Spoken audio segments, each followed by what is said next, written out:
Hello guys, Sayak song and ব্লগে তোমাদের স্বাগত। আজকে মহা অষ্টমী ও নবমী। তো নবমী পড়ে গেছে এবং যেহেতু অষ্টমীর পালন, তাই আমাদের আজকে সারাদিন ময়দা খেয়ে থাকতে হবে। তো এখন লাঞ্চে যাই, দেখি কী আছে। তো লাঞ্চে আছে লুচি, বেগনি আর কাবলি ছোলার তরকারি। তো প্রথমে একটা লুচি ছিঁড়ে একটু কাবলি ছোলা দিয়ে ভালো করে মাখিয়ে চুকিয়ে নিয়ে একটা বাইট দিলাম। লুচিটা লুচির মতনই খেতে, আর কাবলি ছোলার তরকারিটা বেশ ভালো খেতে হয়েছিল, বেশ ঝাল ঝাল, একটু টক মতন ফ্লেভার ছিল, খুব ভালোই খেতে লাগছিল।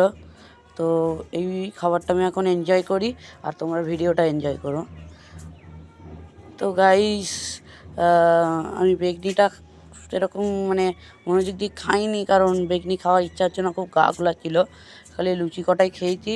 আর সারাদিন উপোস থাকার পর বেশি কিছু খেতে ইচ্ছা করছিল না, তাই বেশি লুচিও নিইনি, 4টে মাত্র লুচি নিয়েছি, খুব অল্প তরকারি নিয়েছি। মিষ্টি ফিষ্টি ছিল কিন্তু আমি খাইনি।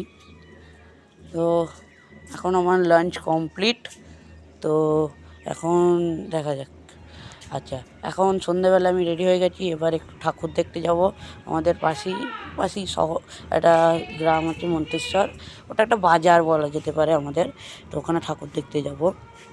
তো আমি, বাবা আর মাই যাব। তো এই যে আমরা রওনা দিয়েছি টোটোয় করে ঠাকুর দেখতে যাওয়ার উদ্দেশ্যে। এই যে বাবা আর মা, আর আমি ক্যামেরার এই সাইডে।